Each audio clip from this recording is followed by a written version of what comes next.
Chegando aqui na nossa Rede Brasil de televisão, Mania FM, GDS Web Rádio Brasil e GDS TV Brasil.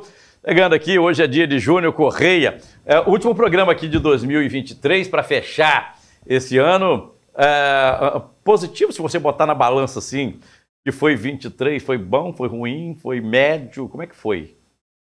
Eu sempre gosto de olhar primeiramente, bom dia aí para todos, né?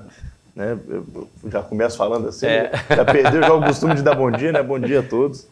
Mas eu gosto sempre, Parraro, de fazer essa minha retrospectiva olhando os pontos positivos, né? Uhum. Porque os pontos negativos a gente já sofre tanto durante o ano que é melhor a gente depois no final fazer uma retrospectiva daquilo que foi bom, né? E até aquilo que foi ruim serviu muito para o crescimento. É isso aí, né? Aquilo que foi ruim é bom a gente lembrar, duas formas eu lembro, né? Um, para poder rir da desgraça que aconteceu comigo e que passou, né? Porque graças a Deus eu não sofro muito porque eu sei justamente isso. As desgraças, mesmo as desgraças que acontecem, chega uma hora que elas passam também. Assim como coisa boa passa, a desgraça também passa. Então, mas até as coisas ruins é bom a gente lembrar para tirar algo de bom nisso, né? A história da salvação ela trata muito disso, né? O homem ele foi criado à imagem e semelhança de Deus no jardim do Éden, mas pecou. Não era para ter pecado, beleza, mas Deus tira disso algo bom, né? Ele dá para nós um Salvador. O homem peca de uma tal forma que inunda a terra. Manda o dilúvio, mas salva Noé e a sua família para poder povoar de novo. Então, assim, sempre tirar de algo ruim algo bom. E eu acho que esse ano ele foi positivo. Eu acho que a nossa caminhada, aí particularmente falando de mim, né? A minha caminhada ela foi uma caminhada muito boa, ela só cresceu. Né? Eu vejo muitas pessoas na política que às vezes começam com um grupo e conforme vai caminhando, o grupo original vai se desfalecendo, vai saindo, vai... graças a Deus eu não tive muita perda. Eu acho que eu não tive perda nenhuma.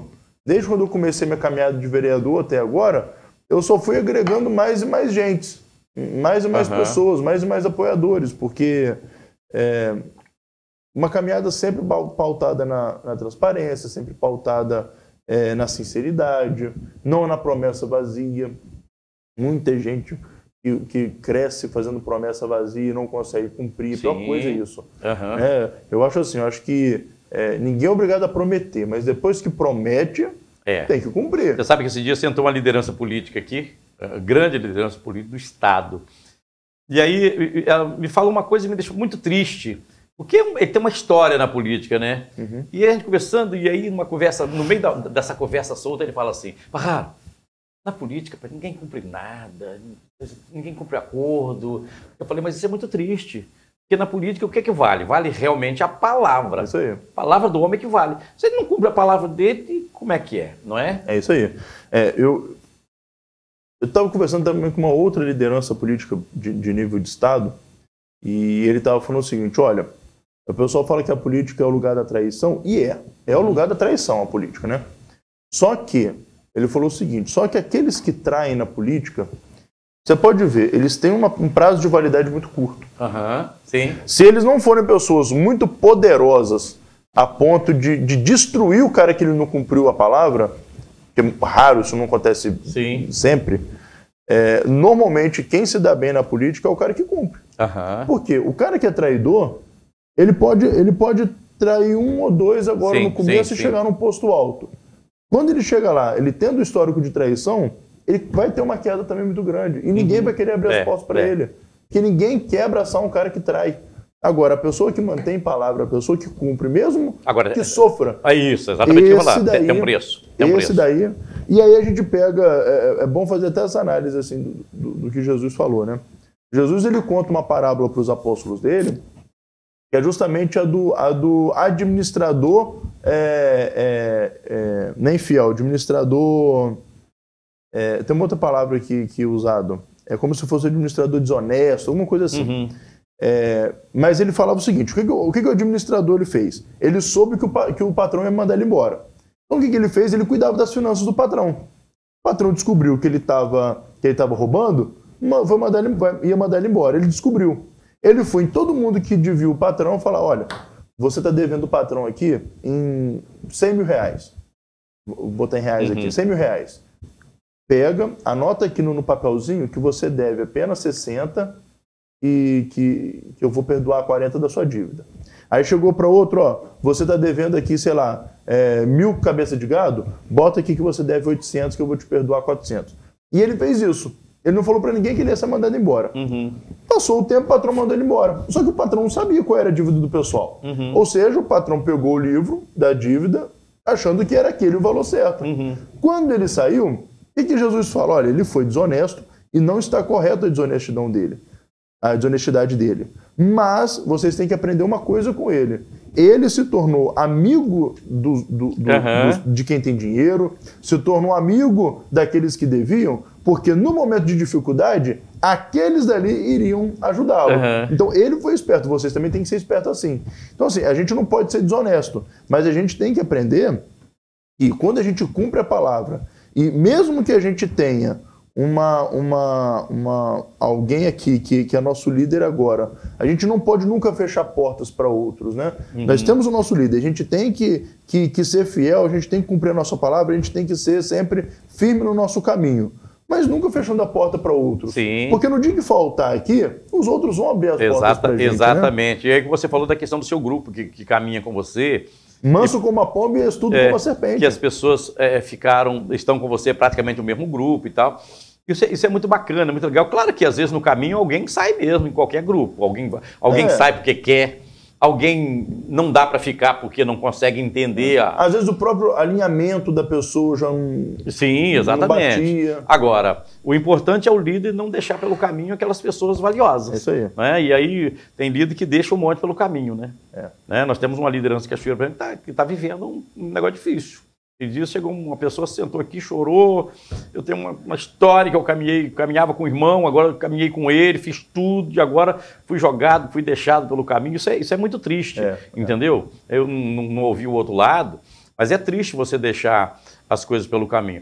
Fora do Juninho, a avaliação política que você faz aí em nível municipal, estadual e federal é positivo ou é negativo na sua avaliação?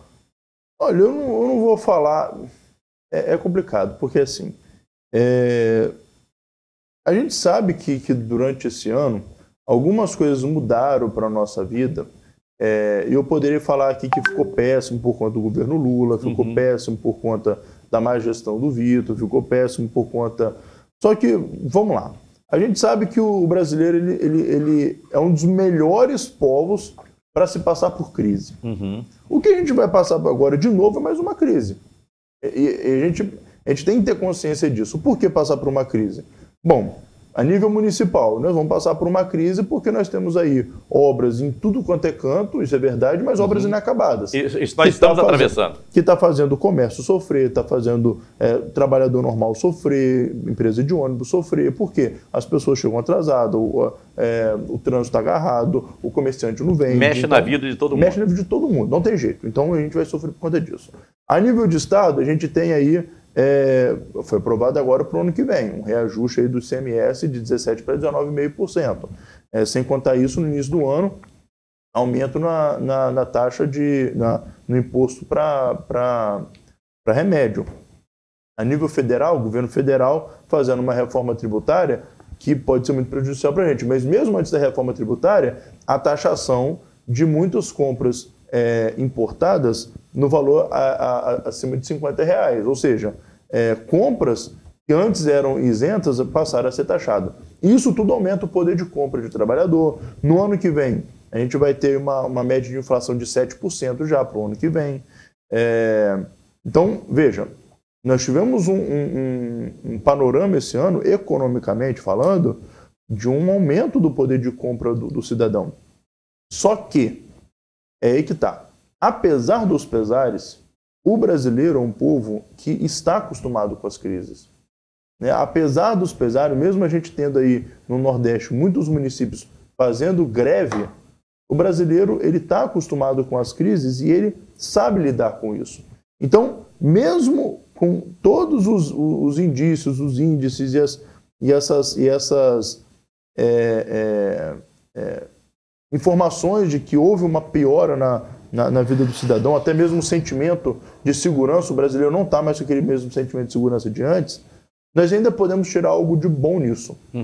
Eu acho que a gente pode tirar algo de bom, que é uma lição de responsabilidade cidadã, porque a gente não pode mais achar que a nossa vida é uma vida isolada, é uma ilha. Ou seja, o que eu faço só compete aquilo que eu vivo. Não é assim. As minhas escolhas, elas refletem em mim, mas elas refletem na minha família, elas refletem na comunidade que eu vivo. As minhas escolhas, aquilo que eu decido para mim, também, no final das contas, é decidido por aquela pessoa que está do meu lado, que trabalha que vai da sua família, a sua comunidade, a sua cidade, o seu estado, o seu país e o seu planeta. E eu não estou falando só de eleição. Sim. Eu não estou falando só de você votar, porque quando a gente fala em voto, o voto não é só uma decisão minha, é uma decisão minha para o todo. Eu estou falando das pequenas coisas, sabe, Parraro? Ações do dia a dia, né? Eu estou falando mesmo na relação entre a família. Tem gente que acha assim, não, eu vejo muito jovem falando isso, sabe? Não gosto muito da minha família. Eu prefiro, às vezes, o meu cachorro, o meu gato, do que os meus pais. Aí se tranca num mundinho onde o gato, o cachorro, é o filho, é o pai... a internet. Transfere uma afetividade para um animalzinho, mas não dá essa mesma afetividade para um pai, para uma mãe, para um avô. E aí, tudo bem, é uma decisão pessoal da pessoa, individualista, só está impactando ela. Nesse momento só está impactando ela. Passou alguns anos, a mãe morre, o pai morre, ou fica doente. Aquela criança, aquele adolescente que transferiu a sua afetividade para um animal, e ela vê uma mãe que antes ela não mostrava afetividade, doente ou morta, ela fala assim, poxa, por que eu não aproveitei? Ela sente o baque, cai a realidade, cai a ficha. Aí o que acontece? O que está acontecendo muito.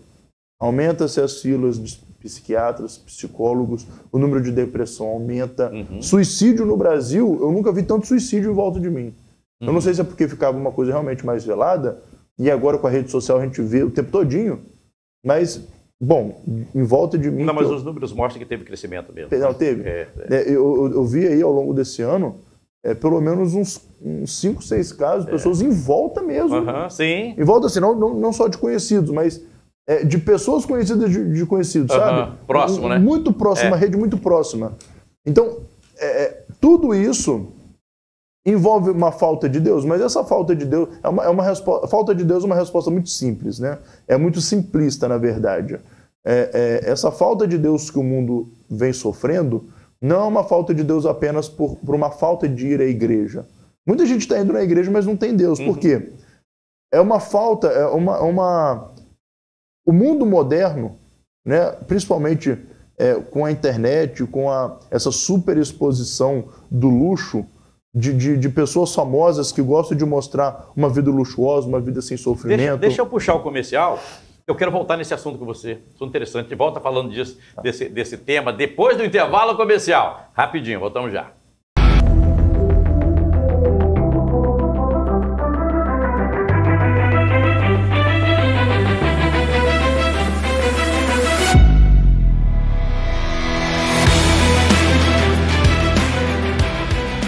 Seguindo aqui com o nosso programa na nossa Rede Brasil de televisão, Mania FM, GDS Web Rádio Brasil, GDS TV Brasil. Hoje é dia de Júnior Correia. Juninho está aqui conversando com a gente. E hoje começamos falando de política e agora estamos falando de comportamento. Comportamento. A internet tem uma influência. Só para você continuar a sua conversa, é uma coisa louca, né? A internet, ela faz as pessoas mudar de comportamento, viver num mundo, numa fantasia, na verdade é isso, né? É isso aí. E eu estava falando justamente dessa... porque eu falei que as pessoas falam assim, o mundo está assim porque está sem Deus. E é uma resposta simplista, né? As pessoas pegam uma realidade, aí jogam como se fosse o ponto final. O ponto final não é esse. O mundo não está assim só porque está sem Deus. Mas por que ele está sem Deus? É porque as pessoas substituíram Deus de uma certa forma, e é que a mídia é muito culpada disso. Quando eu falo mídia, eu não estou falando da Globo, do SBT, da Record, eu estou falando da rede social. Sim. Eu estou falando daqueles que se dizem ser influenciadores, que ficam postando vídeo dançando, vídeo de festa, a vida luxuosa, sabe? Aquela coisa da ostentação que estava antes no funk, que saiu do funk e começou a ir para os outros ritmos musicais, aí começou a ir para a rede social. Aí o menino que antes ele ia no Facebook para poder ver o que seus amigos estavam postando, começou a ir para o Facebook, para o Instagram, para poder ver o que o artista está postando. Aí aquele artista que não era nada, até ontem não era nada, era um cara que gravava vídeo jogando bola no campo de terra.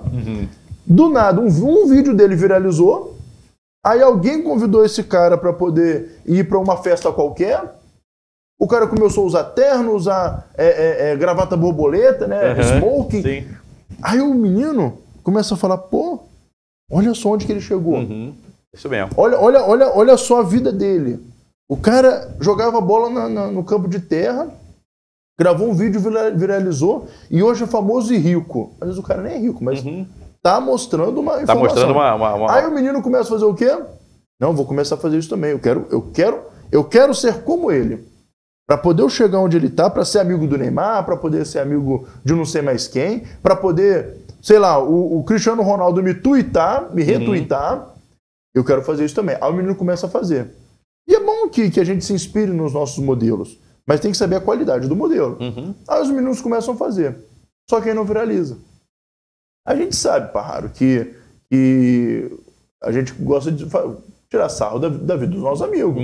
Às vezes um amigo tenta uma coisa que dá errado, a gente tira sarro, mas não porque a gente não apoia. É porque é amizade. Sim. Isso faz parte de um pacto de amizade. Só que aí hoje em dia, como as pessoas não têm mais, porque abandonaram a família, que eu comecei falando agora, não tem mais aquele apoio emocional da família, não tem mais... E a falta do apoio emocional influencia em baixa autoestima, influencia numa expectativa pessoal de crescimento. Aí ele começa a falar assim, pô, por que eu não estou crescendo?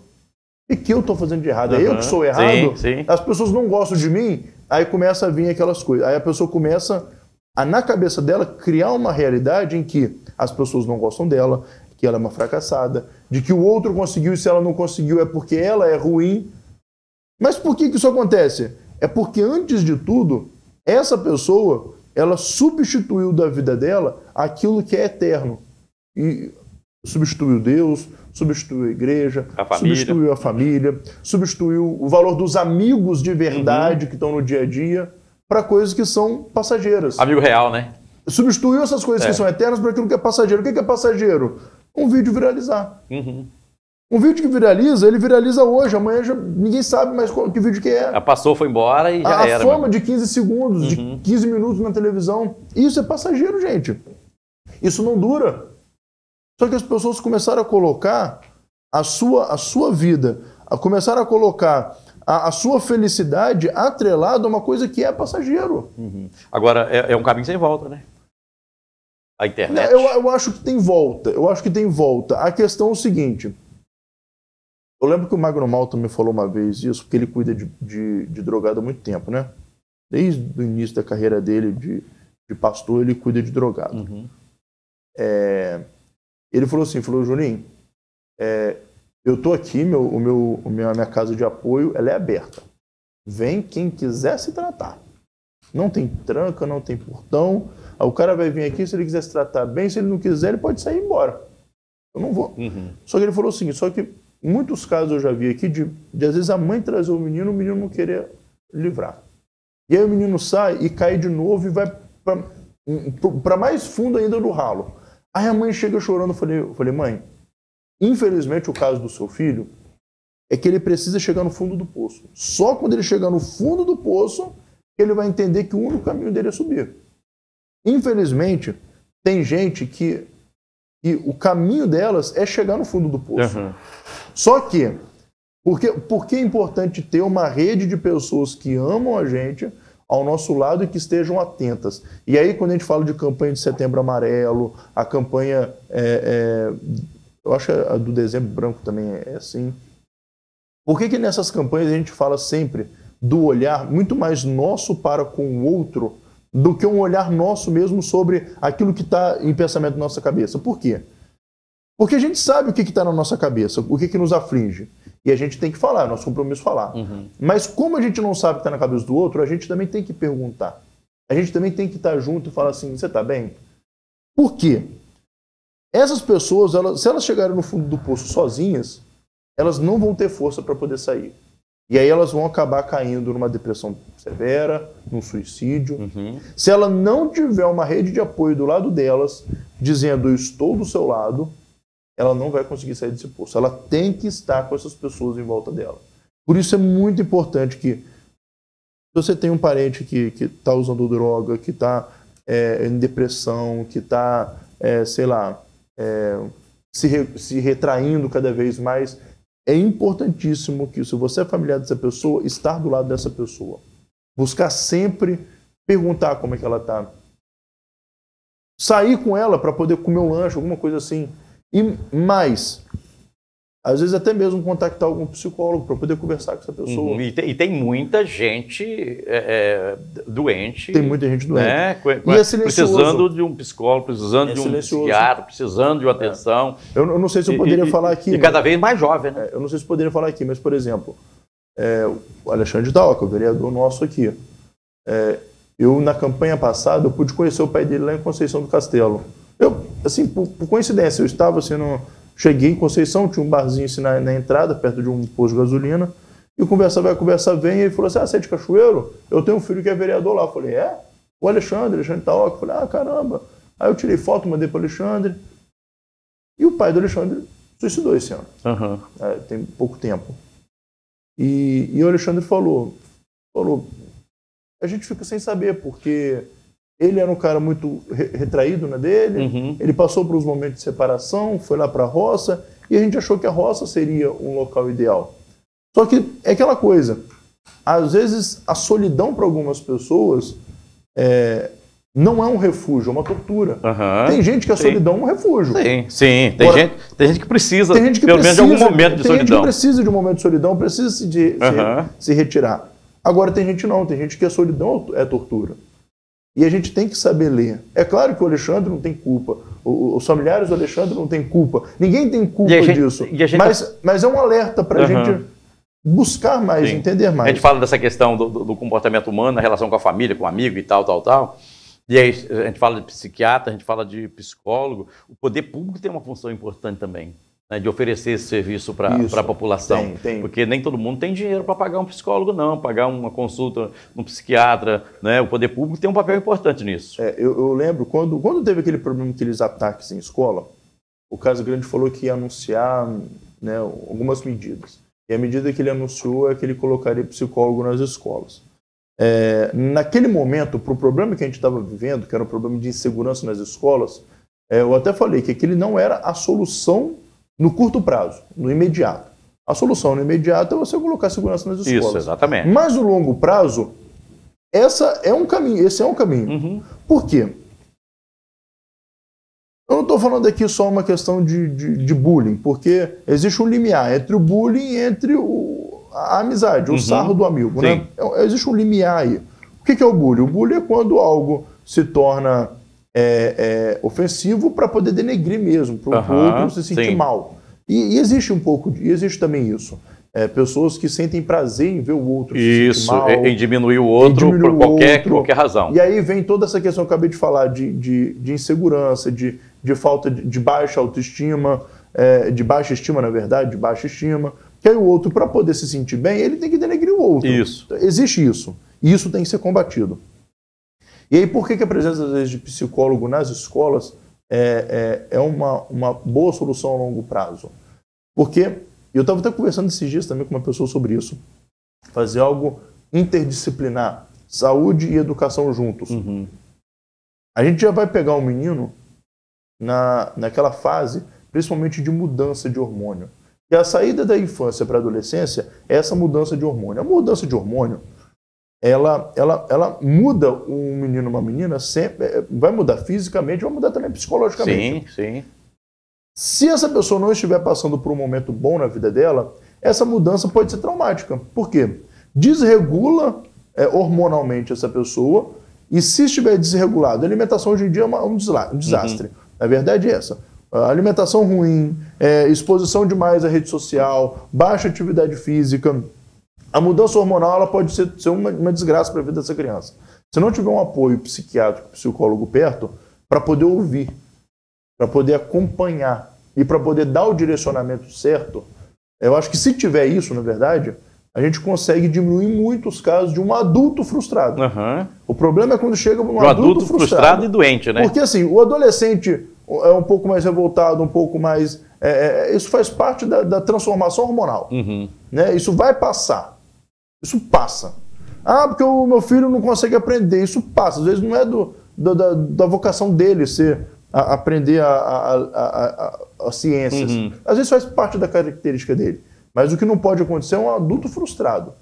Ele tem que ser um adulto ordenado. E aí esse trabalho na escola é importante. E aí esse trabalho na escola, por meio da Secretaria de Saúde e da Secretaria de Educação em conjunto, cara, eu tenho certeza que isso amenizaria muito os problemas. E outra coisa, sociais. o acompanhamento psicológico, psiquiátrico no jovem, você economiza na saúde. Né? Ué, hoje, né? Você precisa de menos médico, menos remédio. Muita gente me procura e fala assim, Juninho, eu procuro psiquiatra, cachorro, não tem psiquiatra. Não tem mesmo, não. Não tem. Não tem mesmo, não. Não tem. Se a gente leva, pelo menos o psicólogo, que tem um pouco mais, para as escolas, para pelo menos diminuir um pouco dessa necessidade aqui, porque o psiquiatra acaba sendo aquele que dá o remédio, né? Então, vamos tratar primeiro com o psicólogo. Eu acho isso muito interessante. Esse trabalho na escola e esse trabalho do psicólogo não só com o estudante, mas com a mãe, com o pai. Com a mãe, com o pai. Aí vem a assistência social junto. Exatamente. Para fazer o acompanhamento. Você evita um monte de problema lá na frente. Estou falando problema de saúde mesmo. Acabou nosso tempo. Obrigado, Feliz Natal para você. Sei que você está já por conta do Natal. Feliz Natal para você. Obrigado. Feliz 2024 para você. Obrigado. Sucesso para você. Obrigado. Para todos vocês também. Obrigado. Obrigado. Turma, fechando o programa aqui. Amanhã de volta às 8 da manhã. Para você um grande beijo. Fique com Deus. Até amanhã. Tchau, gente. Tchau, Brasil.